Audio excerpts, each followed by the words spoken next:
Hello बच्चों, कैसे हैं आप लोग। उम्मीद करता हूँ बढ़िया होंगे और आप लोग स्वस्थ होंगे। आपके घर में सारे परिवारजन आप लोग के बढ़िया होंगे। मैं आप लोग को बता दूं, आप लोग की दुआओं से मैं भी बहुत बढ़िया हूँ और मेरे घर में भी सब लोग सुरक्षित हैं। तो बच्चों, जैसा कि आप लोग को पता लग ही चुका है कि सीएस के एग्जाम्स जो हैं वो पोस्टपोन हो गए हैं, जो कि 1 जून से 10 जून के बीच में शेड्यूल्ड थे। कल मेरा एक वीडियो आया था जिसमें मैंने क्लियरली आपसे बोला था 110% है पेपर आपके पोस्टपोन होने हैं, बस इंस्टीट्यूट को डिक्लेयर करने की देर है।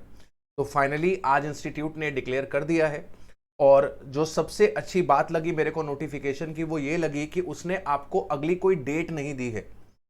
इससे क्या होगा, इससे अगर मान लीजिए इंस्टीट्यूट आपको कोई डेट दे देता और उस डेट तक सिचुएशन ठीक ना होती, तो फिर से एक पोस्टपोनमेंट की जरूरत पड़ती, जो ऑब्वियस है कि एक क्योस क्रिएट करता है, एक पैनिक क्रिएट करता है, एक स्ट्रेस देता है बच्चे को, और फिर से आप लोग पोस्टपोनमेंट की डिमांड करते हैं जैसे आप लोग अभी कर रहे हैं। तो इंस्टीट्यूट ने इनडेफिनिट पोस्टपोनमेंट दे दिया है। उसने कहा है हम सिचुएशन को रिव्यू करेंगे, जब लगेगा कि सिचुएशंस अंडर कंट्रोल है तो हम 30 दिन पहले, रिमाइंड यू 30 डेज पहले हम आपको बता देंगे कि हम आपके एग्जाम्स लेने वाले हैं। तो ऑब्वियस है कि अब इंस्टीट्यूट डेट तभी डिक्लेयर करेगा जब सिचुएशन अंडर कंट्रोल होगी। तो इस वक्त आपके सामने जो पिक्चर है वो ये है कि अभी आपका ये पोस्टपोनमेंट जो हुआ है वो इनडेफिनिट हुआ है।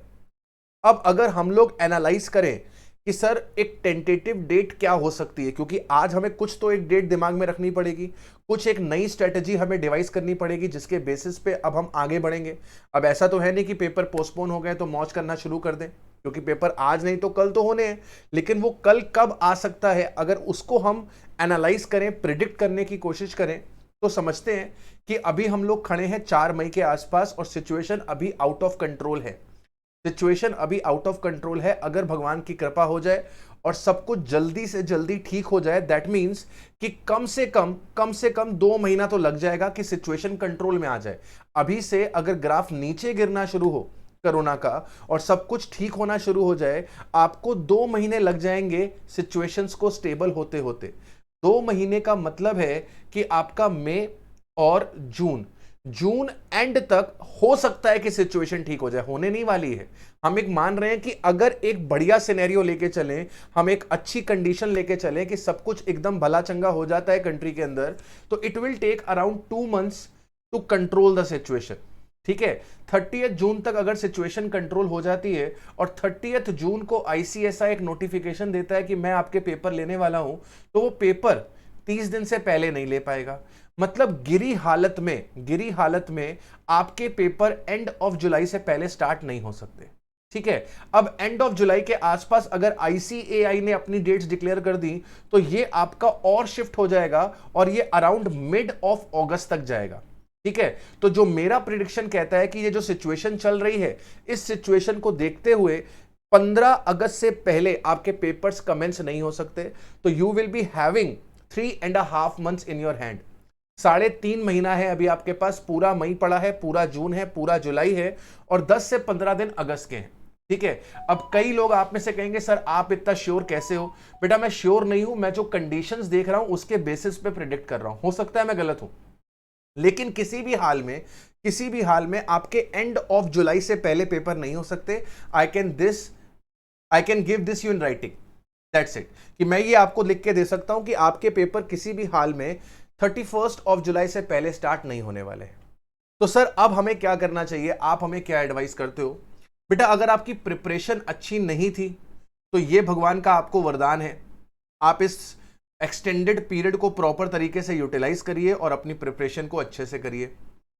और अगर आप एक ग्रुप दे रहे थे और आप एग्जाम के लिए बिल्कुल तैयार थे, आप भरे बैठे थे कि भाई आईसीएसआई एग्जाम ले ले और मैं पेपर दे दूंगा और मैं पास हो जाऊंगा, अगर आप ऐसी सिचुएशन में थे और अभी तक आपने सिर्फ एक ही ग्रुप प्रिपेयर किया है, तो बेटा अब आप ग्रुप 2 प्रिपेयर करना स्टार्ट कर दो। ग्रुप 2 प्रिपेयर करना स्टार्ट कर दो। तुम्हारे पास 3.5 मंथ्स का ऑलमोस्ट टाइम है। आप अपना ग्रुप 2 प्रिपेयर करना स्टार्ट करो, उस पर अब अपना टाइम दो, क्योंकि अगर पेपर लेट होंगे तो दिसंबर के लिए आपको टाइम कम मिलने वाला है। तो वहां पे जो टाइम कम मिलने वाला है उसको हमें यहीं पर क्या करना है, प्रॉपर तरीके से यूटिलाइज करना है। राइट, अब एक और चीज आप लोग को डिमांड करनी चाहिए आईसीएसआई से, जो कि मैं कहता हूं, जान के कहता हूं, डिमांड करनी चाहिए, क्योंकि जब तक आप मांगोगे नहीं तब तक आपको मिलेगा नहीं। डिमांड किस चीज की होनी चाहिए, डिमांड होनी चाहिए कि आपका वो करेक्शन विंडो ओपन करे जिसमें आप अपने ग्रुप को ऑल्टर कर सके। बहुत से बच्चों ने एग्जाम फॉर्म नहीं भरे इसलिए क्योंकि वो प्रिपेयर नहीं थे, लेकिन क्योंकि अब अगर एक्सटेंशन मिल गया है तो उनके पास सफिशिएंट टाइम है अपने इस अटेम्प्ट को देने का। तो वैसे बच्चों को मौका मिलना चाहिए जिन्होंने एग्जाम फॉर्म ही फिल नहीं किया था, उनको अब एक मौका मिल जाए कि वो एग्जाम फॉर्म फिल कर दें। दूसरा, उन बच्चों को मौका मिलना चाहिए जो कॉन्स्ट्रेंट ऑफ टाइम की वजह से एक ही ग्रुप में अपीयर हो रहे थे, now they have ample of time and they are of the view that कि अब वो दूसरा ग्रुप भी दे सकते हैं।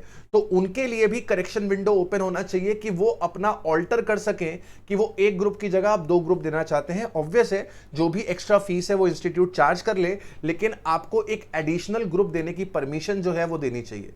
तो आप इस चीज का अब डिमांड करिए सोशल प्लेटफॉर्म्स पे, ट्विटर पे, फेसबुक पे, इंस्टाग्राम पे, जहां करे पर भी आप हैं, आप सब लोग डिमांड करिए कि आपको एक करेक्शन विंडो चाहिए। देखिए, जब सब मिलके हम कोई चीज डिमांड करेंगे तो इंस्टीट्यूट को फिर हमारी बात सुननी पड़ेगी। तो इट इज योर रिस्पॉन्सिबिलिटी कि आप अपने राइट्स के लिए खड़े हो। हम टीचर्स तो आप लोग के साथ हैं ही, लेकिन आपकी भी रिस्पॉन्सिबिलिटी बनती है कि आप भी अपने राइट्स के लिए खड़े हो। सिर्फ टीचर्स को मत बोले कि हम लोग आपका स्टैंड लें, हम लोग तो आपका स्टैंड लेंगे ही, लेकिन आपको भी अपना स्टैंड लेना आना चाहिए, राइट। तो एक सलीके से, एक तरीके से, एक मैनरफुल मैनर से, उस तरीके से आप क्या करेंगे, आप डिमांड करेंगे किस चीज की, कि आपको करेक्शन विंडो मिले जिसके अंदर जिन बच्चों ने एग्जाम फॉर्म नहीं फिल किया वो एग्जाम फॉर्म फिल कर पाए। सेकेंडली, जिन बच्चों ने एक ही ग्रुप भरा था, अब अगर वो चाहते हैं दूसरा मॉड्यूल देना, दूसरा ग्रुप देना, तो उनको वो ग्रुप देने का भी मौका मिलना चाहिए, राइट। तो चलिए, फिलहाल तो जो आपको एक्सटेंशन मिला है, पोस्टपोनमेंट मिला है, 1-2 दिन आप लोग रिलैक्स करिए, थोड़ा चिल आउट करिए, अपने स्ट्रेस से थोड़ा बाहर आइए, और 2-3 दिन बाद वापस से बाउंस बैक करिए, अपनी पढ़ाई को प्रॉपर रखिए, फ्लो मत टूटने देना, क्योंकि जिस फ्लो में अभी तुम हो, इस फ्लो को बनने में बहुत समय जाता है। इस फ्लो को मत बिगड़ने देना, थोड़ा रिलैक्स कर लेना। 12-14 घंटे अगर पढ़ रहे थे तो इसको कर्टेल करके वापस से 8-9 घंटे पे ले आना, लेकिन मिनिमम 8-9 घंटे जरूर पढ़ना बेटा। अगर आप 8-9 घंटे का टाइम नहीं दोगे पढ़ाई को और चिल आउट मोड में चले जाओगे, तो बिलीव मी, जब भी पेपर होंगे तुम फिर से स्ट्रेस आउट हो रहे होगे, तुम फिर से फ्रीक आउट हो रहे होगे। अगर तुम उस सिचुएशन से बचना चाहते हो तो अपना ये मोमेंटम जो बना है, इस मोमेंटम को ब्रेक मत होने देना, राइट।